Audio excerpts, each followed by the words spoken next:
برطانوی وزیراعظم سر care Starmer نے اپنی فوج ایران نہ بھیجنے اور جنگ میں شامل نہ ہونے کا ایک بار پھر اعلان کر دیا۔ کیئر سٹارمر نے یہ بھی بتایا کہ برطانوی فوج خطے میں صرف اپنے شہریوں، برطانیہ اور برطانوی مفادات کی حفاظت کے لیے دفاعی اقدامات کر رہی ہے۔ آبنۂ ہرمز کھلوانے کی کوششیں جاری رکھیں گے۔ کشیدگی میں کمی اور آبنۂ ہرمز کا دوبارہ کھلنا توانائی کی قیمتوں کو کم کرنے کا مؤثر ترین طریقہ ہے۔ برطانوی وزیراعظم نے عوام کو مشورہ دیا کہ وہ معمول کے مطابق زندگی جاری رکھیں تاہم غیر ضروری خریداری سے گریز کریں۔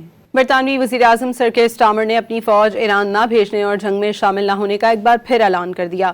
کیئر سٹارمر نے یہ بھی بتایا کہ برطانوی فوج خطے میں صرف اپنے شہریوں، برطانیہ اور برطانوی مفادات کی حفاظت کے لیے دفاعی اقدامات کر رہی ہے۔ آبنۂ ہرمز کھلوانے کی کوششیں جاری رکھیں گے۔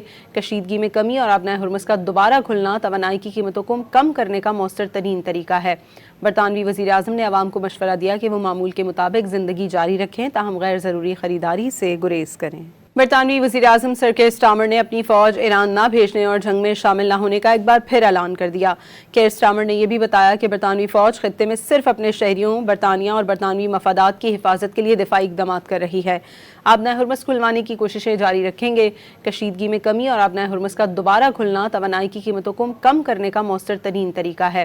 برطانوی وزیراعظم نے عوام کو مشورہ دیا کہ وہ معمول کے مطابق زندگی جاری رکھیں تاہم غیر ضروری خریداری سے گریز کریں۔